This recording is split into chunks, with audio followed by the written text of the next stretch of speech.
Good evening, my friends. How are you? Welcome to another edition of Wednesday Night Live with me, Mike Avery. Here in my home office tonight. Nowhere real exciting. But this is where I get a lot of work done when I'm not in the radio studio. So glad to have you along with us tonight for another edition of Wednesday Night Live. I'm here on my Facebook page, YouTube, Twitter, which is now called X, right? What? LinkedIn? Who's with us tonight to start out with? We have Captain Craig Plowman. I guess you're not a captain, right, Craig? But you will be with that Angler Quest. I'm telling you, you are going to... I'm so happy for you and Michelle. You are going to absolutely love that boat. Tommy, good evening, buddy. How are you? Nice to have you along with us. Ross, my good friend, my brother. How you doing, buddy? Haven't seen you for a while. We need to get together. Cliff, always a pleasure, Cliff. Appreciate you checking in every time we go live. Jim, good evening. How are you? How are things in Tennessee? Ed Bolanowski, I did not get a chance to check with Bob today, but seeing your name there reminds me. Bernie, another regular viewer. Brian, hey, Brian, I was out to the lease property yesterday, checked on the trail, or on the food plots, put in some new batteries. Hey, look at that is. Happy hump day from the newly married daughter, Shelby Avery Esquire, Ed Roy. Shelby Avery Esquire, my daughter who got married 3 weeks ago. Hey, kiddo, how you doing? Mike Sherman, thanks for joining us this evening. Brad, Mike Critchfield, thank you, buddy. How are you? There's Captain Jim Robleski. How are you? Tough few days on Lake Michigan. Only 2 coho and a steelhead, huh? Hey, Linda, how are you tonight? Checking in from Cadillac.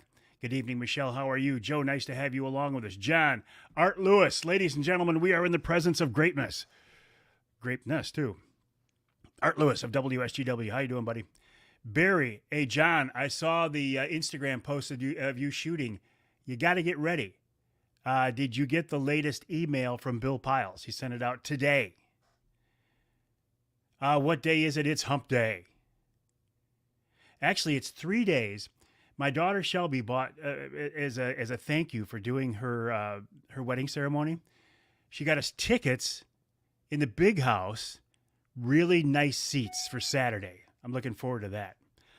Oh, Adam, John, Bob, Perch are getting... Hi, Art, from another Art. Perch on Saginaw Bay. Jason, how are things in the Sioux? Nothing much. Paul, what's up with you? Marion, nice to have you along with us as well. So listen, my name is Mike Avery. This is Wednesday Night Live. You know, if you've been here before, what we talk about. We talk about hunting and fishing and shooting and trapping and wildlife issues and conservation issues. We talk about the types of things that you and I are so passionately in love with, this outdoor lifestyle. In just a minute, I'm going to bring in a guy, his name is Ed Roy from the Michigan Wildlife Council, to talk about their Here for Generations campaign and how they are fighting to keep this way of life alive and how they are fighting to promote what we do, and I think that is outstanding. He will be with us in just a minute. Mike Horswell of Jay's Sporting Goods. Mike, it was nice to see you up there a few days ago. Dave checking in from southern Shiawassee County. Michael, good evening. How are you? Oh my gosh, Jason. He's leaving tomorrow with his girls for an archery moose hunt. You must be going up into Ontario, eh? Johnny Bowler, the Bear Whisperer. How are you, buddy? Uncle Johnny Craves. Johnny, as soon as we get done, you know what's going in here, don't you? Randy, how are you? Anyway, my name is Mike Avery. This is Wednesday Night Live. My email address is mike@mikeaveryoutdoors.com. If you want to reach out to me, I'm going to answer some Ask Avery questions here in just a little bit. You are going up into Canada. Well, good luck. Have fun. And I will look forward to the pictures and or video. And even if you don't get an animal, it's going to be great, right? Up there with your girls. How wonderful is that? Okay, so Michigan Wildlife Council is a group that was formed, if I remember right, under, and Ed will correct me if I'm wrong here in just a minute, under a legislative directive to promote hunting and fishing and get the word out about what we do to the non-hunters and anglers. I think this is more important than ever in today's world. The folks who are on here tonight, we are primarily hunters and anglers. We get it, but we are in the minority these days. We need the support of the rest of the population to ensure that what we do can continue into the future. And Ed Roy, I'm going to bring you on now, Ed. Ed is one of the guys on the Michigan Wildlife Council who is dedicated to doing this. Ed, good evening. How are you? Good evening. I'm doing very well. Thank you. Hey, listen, thank you for all your hard work on the Michigan Wildlife Council. You've been a member for quite a while now, haven't you? I think just over 7 years now. Yes. What have you guys been able to accomplish in that time, Ed? Well, that is a very broad question, and I appreciate, Mike, the opening here, the leading question, if you will. I think maybe it's best for me to drop in to June of 2016 when I came on the council. The council, just by way of background, and you probably don't know the answer to this question. You know what October coming up, what the 10-year anniversary of October means? No. The legislation just referred to was adopted by the legislature in October of 2013. 10 years ago now. Wow. Yes. And it took some time to get people appointed, get it up and running, but Michigan Wildlife Council launched its very first campaign in June of 2016. And people done a lot of heavy lifting before I came on board to be able to pull the trigger, so to speak, on that. And that was part of a learning process, a surveying process, and developing a change in messaging from then until now. So and people oftentimes are bored by statistics, but let me share with maybe broad brush where we've come from and where we are as of December of 2022. The viewers, listeners may not be aware of Good Marketing, but they have been with the council the entire time. They have been the provider, if you will. We rely on them very heavily, and they have developed their surveys over time. And they most recently, over the last year or two, Mark Duda, which is a name that might be known to some people here, has a national reputation, worked in this area of research, surveying, and writing for, I think, north of 30 years. Very skilled, very knowledgeable, very helpful person. So the survey results that came back in December of 2022, I think may be of interest to your audience. Now, the backdrop to that, of course, is many states are having declines in public support for hunting and fishing. Michigan stands above those states in a number of key areas. And I won't put all the data points here, but one of the striking statistics is that as of the December survey results, people in Michigan, and here's the key phrase, Mike, strongly approve of hunting at the rate of 84%, and strongly approve of fishing at the rate of 91%. Those are some significant numbers, I believe, from a practical standpoint, a statistical standpoint. I'm sorry I can't share with you where we started in 2017, where the first survey would have been deployed, but it has been a dramatic increase on the key component, whether Michiganders strongly approve of hunting and fishing.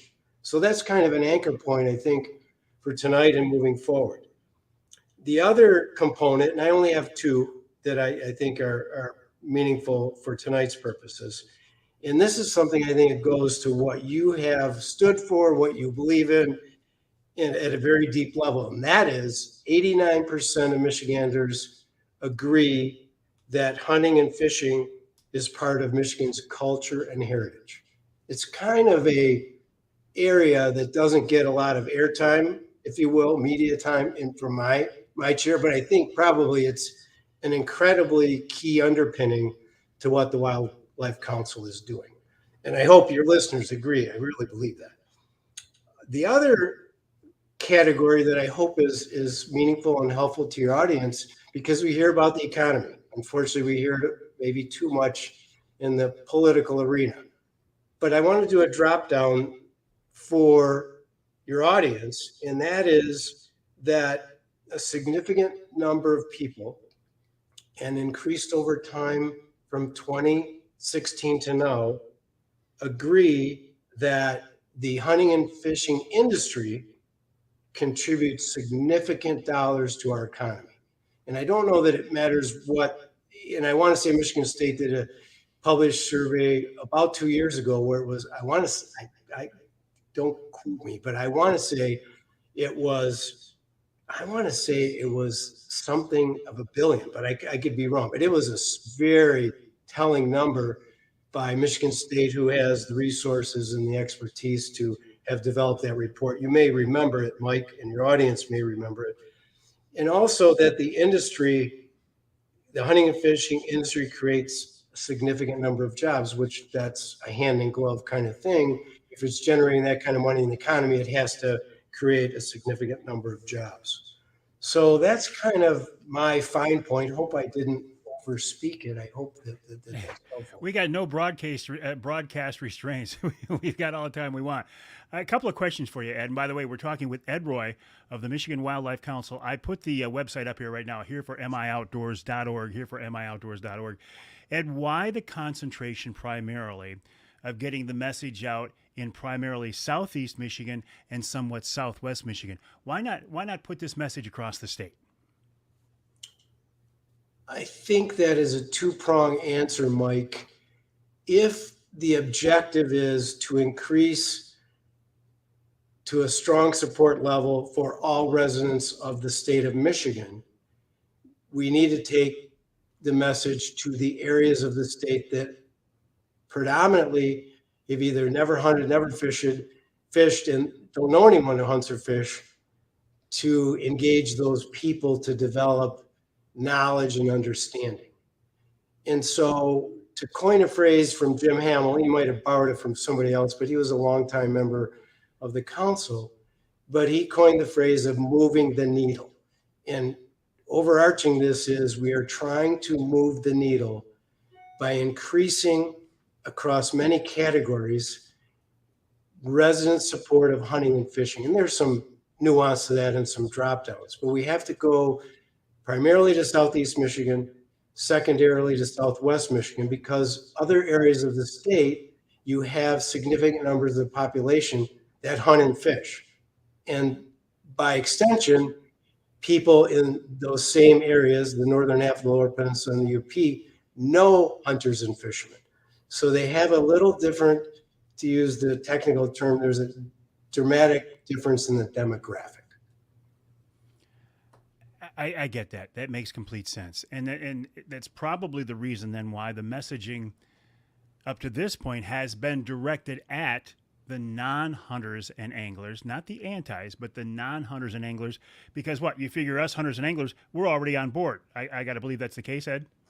That's a very true statement. Thank you.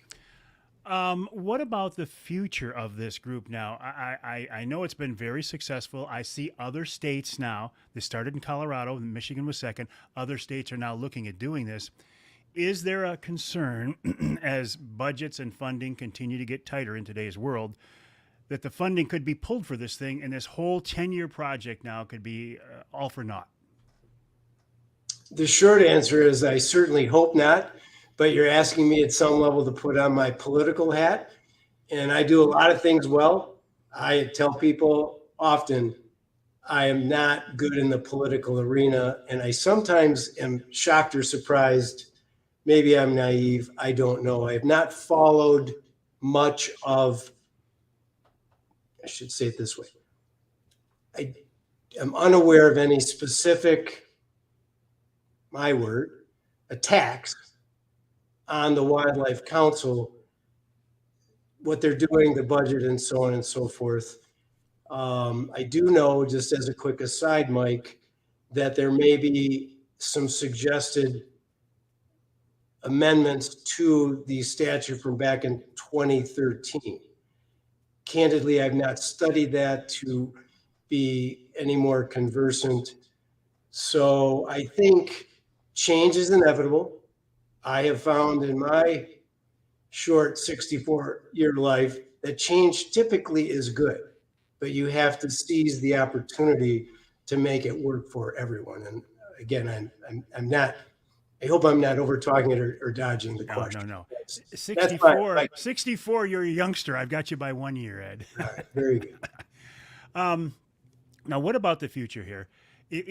Will there be a significant change in the message? For example, I live in mid-Michigan, and I'm now seeing billboards for the Michigan Wildlife Council in my part of the state, and I was pleasantly surprised to see that. What's the future hold?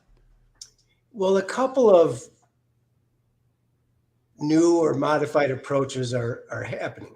I just happened to put on page 3 of my notes MWC messaging. So hopefully I can respond succinctly and meaningfully.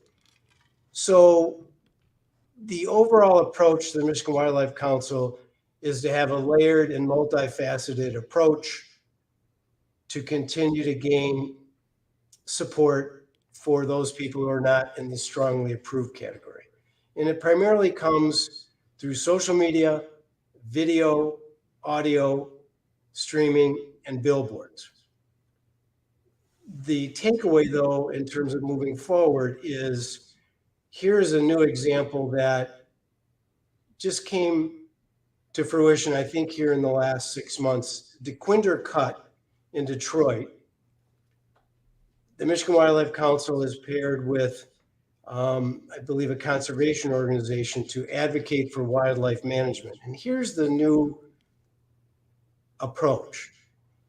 A mural, easy for me to say, is being painted and changed week to week to identify Michigan species such as elk, sturgeon, and it's really just a more in-touch way to have people know about the Michigan Wildlife Council, the messaging, and to present real-life experiences about Michigan species. So that's kind of a new edge, if you will.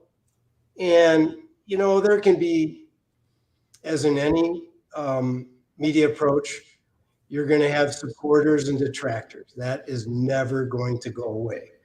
But I'd like to think that the evolution of our message is getting to the people, and especially younger people, to have them learn, absorb, and support.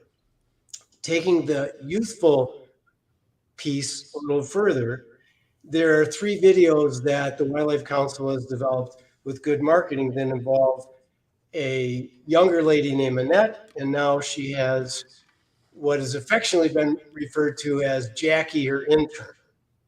So these are younger people that are in different settings, some of which I think have a fairly high level of humor. I've always found humor to be effective, and I think you have too, Mike, in your profession.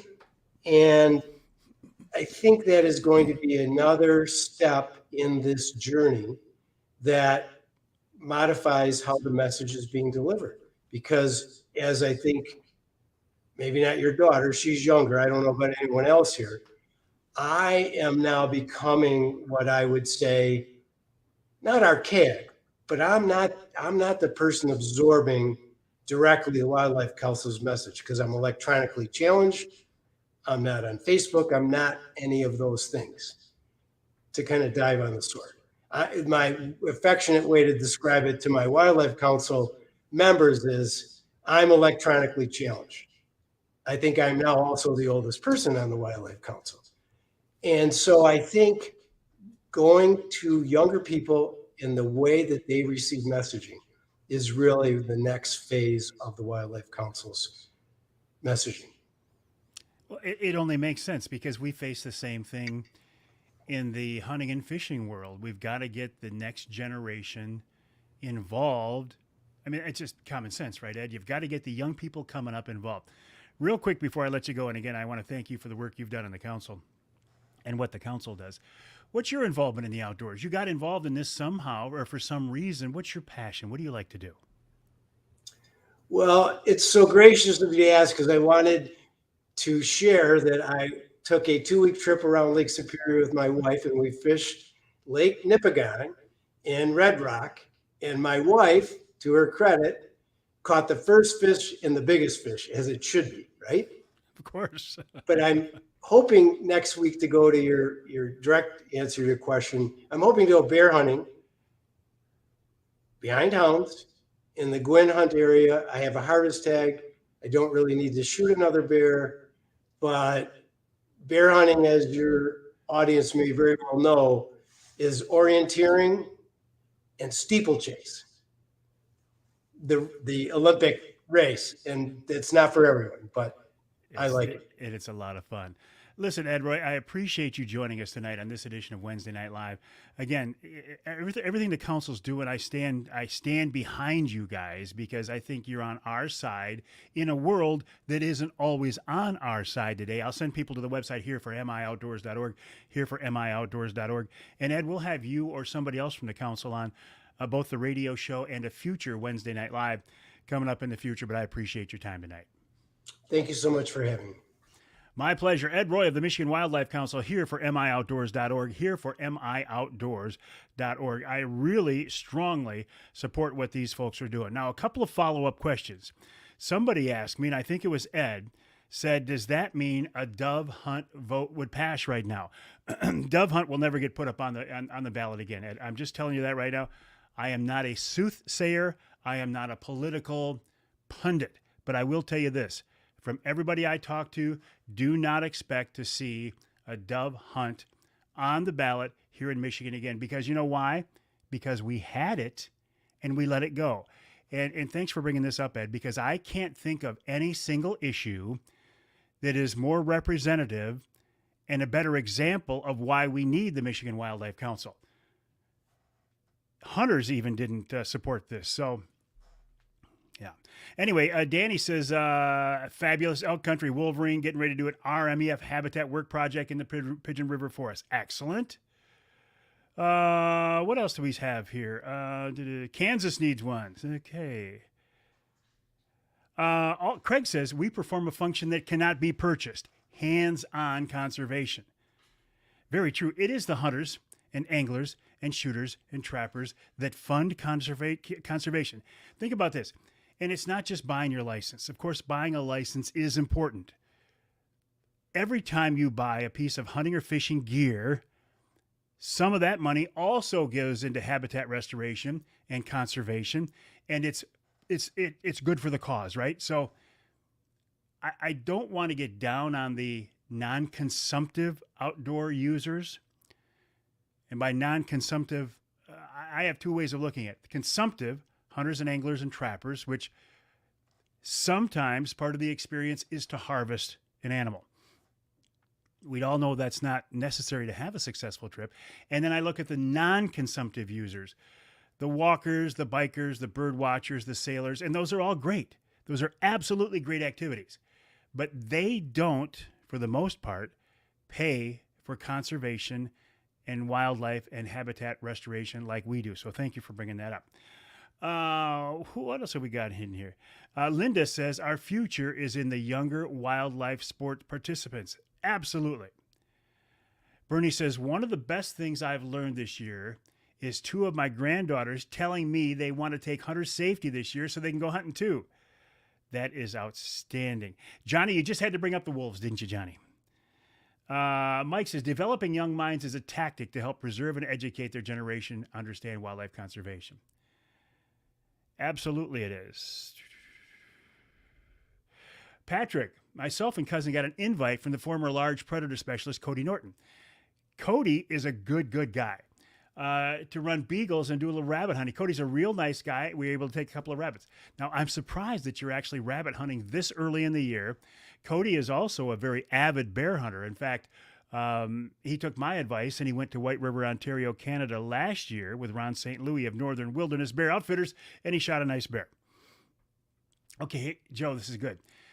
Mike, because of your I almost said conservation. Because of your conversation last week, he ordered a new cable and string for his crossbow. This came up because I took my crossbow to Jay's and they said, man, you got to get these things replaced. And it wasn't cheap. It was like $140. That's $140 well spent rather than having a crossbow blow up in your face, right? Hey, good evening, Jeff. How are you? Sal says he 100% supports the Michigan Wildlife Council. Listen, I was surprised when Ed said it's been 10 years since this whole concept came up. When I first heard about this, when I first heard there was going to be a group, didn't know what it was going to be called, but there was going to be a group to promote hunting and fishing, I went out of my way to find out more about it. I went out of my way to find out who was involved. I went out of my way to try to get in front of those people and say, I want to work with you. So I also 100% support what these guys are all about. Good evening, Lee. How are you? I know you've had enough of them, Johnny. Patrick says he loves White River. Anybody who's hunted White River loves White River. See, that's what I thought, Lee. His dad says he always couldn't hunt rabbits until after the first hard frost. And why was that? Because it would kill the fleas and ticks on the critters. Okay, let me move on to some other things now. And somebody asked the question, did we get the Ask Avery question answered that was brought up last week about a recreational passport and about whether a hunter can legally shoot a dog or a cat while they're in the woods? I will have the answer to both here in just a second. Ace is on here. Dennis McDonald. What did you say here, Dennis? Because somebody just responded to you. Oh, there we go, Ace. Ace, well, his name is Dennis McDonald, right? He's heading to Wolverine next week. This is pretty cool. Dennis McDonald, who we call Ace, was a classmate of mine at Ferris in 1976 through 1978. Ed Roy's still listening. He goes, oh, you are an old guy if it goes back that far, right? That's how long I've known Ace. So have fun up there, Ace. We were up north last weekend, Ace. We were, actually, it wasn't a hunting or fishing weekend. It was a golf outing up by Harbor Springs. The weather was glorious, and it was wonderful. Ed says, how did the radio show go today? Much better than last week, that's for sure. Hey, Dave, how are you? It was Dave's son, Sam, who hooked me up with the new strings and cables at Jay's Sporting Goods. Josh, good evening. How are you, buddy? Nice to have you along with us. Corey, good evening to you. All right, so let's talk about a few more things. Bow season coming up now in about a week and a half. If you have not been shooting, please shoot. Bear season going on now. Ed Roy says he's going up bear hunting. I did not get a tag this year. I will get a tag next year. Trail cameras. You may have seen a couple of pictures I posted of me looking into a trail camera with a cigar hanging out of my mouth. I went out yesterday. I refreshed all the batteries in the trail cameras, put up another trail camera, and to check on some food plots. When I start talking about trail cameras and food plots, it almost makes me sound like I'm actually a real hardcore deer hunter. I'm not. I am a casual deer hunter. I hunt deer because my granddad hunted deer. Going back to the Michigan Wildlife Council and the Here for Generations, think about this. This is why I am involved in this lifestyle that I am. My granddad was a hunter and a fisherman. My dad was a hunter and a fisherman. I am a hunter and a fisherman. My son is a hunter and fisherman. And my grandkids are hunters and anglers too. Grandpa, Dad, me, that's 5 generations right there. So when you talk about the Here for Generations campaign, to me, that's what I look at. This is very personal to me. And I think to many of us here, it is very personal. You were on Hubbard Lake last week. Fishing was tough. It's a tough time of year. Ace, it's going to get better, though. Brian says, how were the food plots looking? You know, most of them looked okay. One of them looked really, really sad. But John says, Uncle Johnny, he's one of the crew that was with us. He said, opening day of bow season, are we golfing that day? Because last year on October 1st, I golfed instead of hunted. Maybe. Maybe. Okay, what else? Fall turkey season is open, along with small game season, along with goose season, along with bear season. Deer season just around the corner. Some of the best fishing of the year is coming up right now. Although, and I hate to admit this, every year I say I'm going to leave the Angler Quest in the water in the fall and do some fall fishing, and I never do it. And you know what? I'm probably going to pull her out in the next couple of weeks and not do it this year either. Okay, I want to talk about the Ask Avery questions that we brought up last week and did not get a chance to answer. 2 weeks ago, we had a pretty spirited discussion here on Wednesday Night Live about these two topics. One, Where is the recreational passport required? The recreational passport is that little tag that you put on your license plate. I thought it was for state parks and DNR boat launches. A lot of people jumped on here and said, oh, no, no, no, no. It is for all state land. Uncle Johnny says, Peyton and Ryland say hi. Hi, kiddos. How are you? Some people said it's for all state land. So I posed the question. Lieutenant Mark Papanaugh of the DNR. He says the recreational passport is required for motor vehicles entering or parking in a state park, state forest campground, state recreation area, boating access site, state designated trailhead, also relating to trails and pathways. It is not all state land, only those areas talked about. The second question, and I knew this would draw some response, and I brought it up by saying, when I was a kid growing up on a farm, now keep in mind this is 50 years ago. When I was a kid growing up on a farm, if you saw a dog running a deer and you didn't know it as one of the neighbor's dogs, God forgive me, but the statute of limitations is expired or is gone, whatever the term is, we would shoot them. If they were running deer, we would shoot them. More recently, I've been out in the woods bow hunting and seen cats sneaking through the woods, obviously hunting. They looked pretty mangy, pretty feral. They didn't have a collar on them. And a cat can be a very, very effective predator on small game and birds. So the question was, if you are out legally hunting in these situations, can you shoot a feral cat or a dog?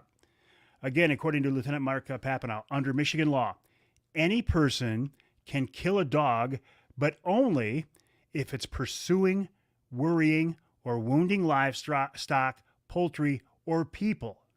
Short of that, only law enforcement people can shoot dogs that are molesting wildlife such as deer. So if you've got sheep, or maybe even cattle, or chickens, and you get a dog coming in that's trying to kill him, you could shoot it. If you have a dog attacking you or somebody else, you could shoot it. You cannot shoot a dog for running deer unless you are a law enforcement person. Now, what about cats? Fifi and Fluffy. Unlike dogs, there is no state law that regulates the shooting of cats per se. So you might say, well, then I can shoot a cat if it's out in the woods doing something it shouldn't be. Here's the big caveat. The animal cruelty statute could apply to both cats and dogs, either feral or not. A person could be criminally charged if they kill without just cause a dog or cat or commit a reckless act that ultimately leads to the death of a dog or cat. It would be up to the local prosecutor to decide if charges could be brought against you. Now, I've worked with some prosecutors over my years while working in television news. Prosecutors are like everybody else, except they have a little more power. But they're also political animals, and some of them like to get FaceTime, airtime. God forbid you shot a cat, and you probably shouldn't have. Somebody makes a complaint against you. It makes it to the local prosecutor, and he's going ding, ding, or she ding, ding, ding, ding, ding.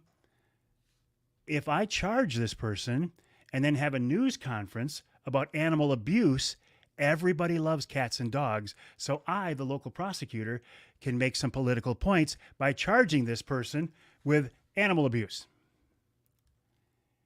And the fines, if I remember right,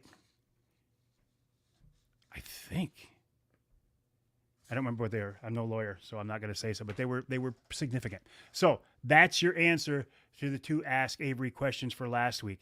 I have some more good Ask Avery questions coming up. Let me answer some of your questions right here now. 5 yards. Do bobcats bother deer? Got a couple on my trail camera. I'm going to say that an adult bobcat could take a fawn if it was small. Beyond that, I don't know. Justin says it's interesting. It is interesting, isn't it? Johnny Bowler said you would hang for it. I'll make that bet right now. Now, I doubt if you'd hang, Johnny, but I know what you're saying. You and I both know what you're saying. How would they prove otherwise, Mike? It's your word against theirs.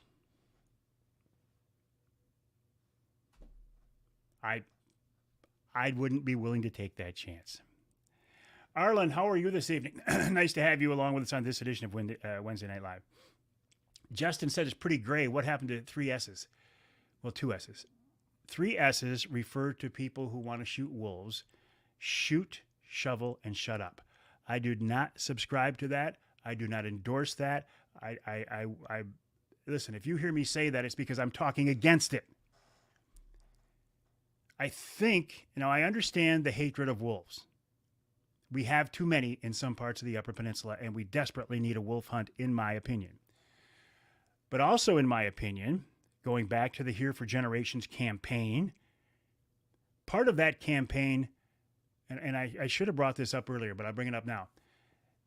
The Michigan Wildlife Council is spearheading this campaign. But I also believe we, as hunters and anglers, also need to play a role in this, in that we need to portray ourselves as good, positive stewards of the resources, as law-abiding hunters and anglers. I think that's very important in today's world, more than ever. So when we start making comments about shoot, shovel, and shut up, or the one I really hate, kill them all, I hate that. It makes us as hunters look like bloodthirsty savages to the non-hunters. We can't afford that these days. So I would, even if you believe that, and even if you might tell your good buddy that face-to-face, I would advise not to post something like that online, because it's going to come around and bite us. They're going to use it against us. You are more than welcome, Joe. How are you tonight, by the way? You're headed down to Illinois for their opener. Nice. Well, Dave, okay. Dave says his animal control told them the 3 S's for many years. And that's fine. That's fine. That's a conversation between you and the local animal control officer. I've had people tell me similar situations who were in law enforcement, but those were conversations between me and somebody else. I'm saying when you start posting such things online, we're axing for trouble.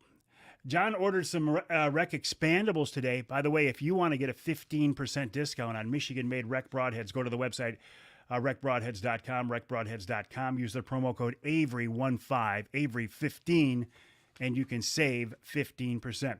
Thank you, Cliff, for getting me back on track. Who is on the Outdoor Magazine radio show this week? Throat's getting dry. I need to throw a little Maker's Mark in here. My first guest on this week's show, Jared Gashi. He owns Poor Boys Guide Service. Dixie Dave, wild game chef extraordinaire Dixie Dave Miner, had a bear tag, and Dave wanted to do a hound hunt for bears. So I got poking around, and I found Jared, and he said, I'll take Dave. Now, they did not get a bear. They got on a bear, but it was a small bear, and Dave didn't want to shoot it, so good for him. But Jared is on the show this week to talk about that hunt with Dave, and also to talk about hunting with hounds in general. Then Bill Winowicki, the chairman, the president of the Michigan Charter Boat Association. Now, I am a member, as a licensed charter captain, I am a member of the Michigan Charter Boat Association. That's how I got to know Bill. He is on the show with his reaction to the consent decree decision. And let me just say, he's not real happy. Then Rich Krizan of Killer Food Plots. I asked him the question, is it too late to do anything with these food plots? Can we save them at all? And he has an answer. In our second hour, Greg Abbas talks about talking with whitetails. Somebody knows Jared here. Oh, Bernie says Jared is a family friend, great person from a great family. I got that sense just talking with him on the air that he's a really, really good guy. Greg Abbas joins me to talk about vocalizing with whitetail and using scents and mock scrapes to bring them in. Then the conversation with Lieutenant Mark Papanaugh, where I got the answers to the Ask Avery segment and more. And in our third hour, Eric Long of Longline Charters talks about fall fishing on Lake St. Clair, the muskie fishing, the walleye fishing, the perch fishing. And I think that's it. And of course, we wrap it all up with wild game chef extraordinaire Dixie Dave Miner. Also today, I recorded a new Polar Craft podcast with Sir Lancelot, Lance Valentine. I will have that uploaded tomorrow. Keep an ear out for that. Okay, let me get back to some of your questions before we wrap it up. Is Greg's dad, Fred, still around? As far as I know, he is. He's a great guy, isn't he? Art Lewis says, time for you to do his show on updates to gun laws plus hunting and fishing topics. Art, I would be more than happy to do your show, Art Lewis Show on WSGW, regarding the hunting and fishing topics. I would not be comfortable doing the updates on the gun laws because I'm not a lawyer and not an expert, and I'm not in law enforcement. So, and I know you understand that, Art, so if we can agree on that, I'm in. Consent decree. Oh dear, hate to hear the results. Well, the results are, Linda, as I think you know, is it didn't turn out well for Michigan sport anglers. And Bill said something very interesting today that I give him a lot of credit for.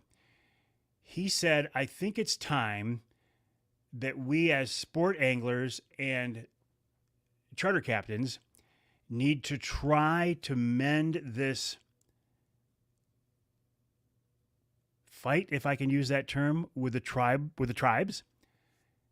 And I said, well, you know what? I don't disagree, but why do you say that? And he said, because obviously the system has let us down. The DNR didn't fight for this according to most people who were involved in it. They didn't really have our back.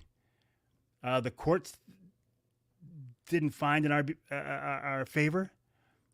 So he said, all we have left to do is to try to make nice with the tribes and see if they'll basically show some mercy on us and not take the consent decree to the extent that they could. I don't know what's going to happen there, but that's what he said. Mike says, thanks for making the night shift interesting. Have a good night. You're not watching Wednesday Night Live at work, are you, Mike? I'm not telling your boss. But you're welcome. I'm not telling your boss. Oh, what else, my friends? What do we want to talk about in the 2 minutes that we have remaining? Linwood Beach Marina. I've got somebody from Linwood on next week to talk about winterizing your boat. Now, look, I know a lot of you say it's too early to winterize the boat. There's some great fishing out there. I get it. But I just don't see myself fishing much more. Doing some more hunting, that's for sure. Heading down to Ohio. You know, I love my hunting in Michigan, but we are heading down to Ohio here for generations. See, I'm weaving this thread throughout the entire show tonight. In about 3 weeks, I'm heading down to Ohio to hunt with Bill Piles of Ohio Bow Hunting Outfitters. I will be going. My son James is going with us, and my grandson Trent is going with us as well. 3 generations on the same hunt. And then we'll come back to Michigan, and we'll go out to our lease property in the central part of the state, and it'll be me, James, my grandson Trent, and my granddaughter Addison, and we'll all be out there chasing Michigan deer. That's why I am so passionate about this. Oh, I'm going to do something as far as bringing in some music. And you know what happens when I bring in the music, don't you? Oh, wrong music. I don't want that music. This is the music I want. The other wasn't bad, but it's not my music.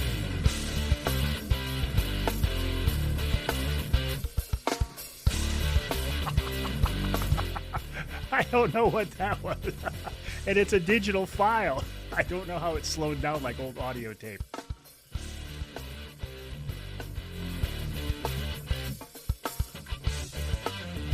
All right, that's better. All right, my friends, my name is Mike Avery. Website is MikeAveryOutdoors.com. The email address is Mike@MikeAveryOutdoors.com. Don't hesitate to reach out. Again, a big thank you to Ed Roy of the Michigan Wildlife Council. Thank you to everybody on the Michigan Wildlife Council for doing what they are. Their website, here for MIOutdoors.org, here for MIOutdoors.org. my website, MikeAveryOutdoors.com, my email address, mike@MikeAveryOutdoors.com. Have a good night, my friends. I appreciate you joining me on this edition of Wednesday Night Live.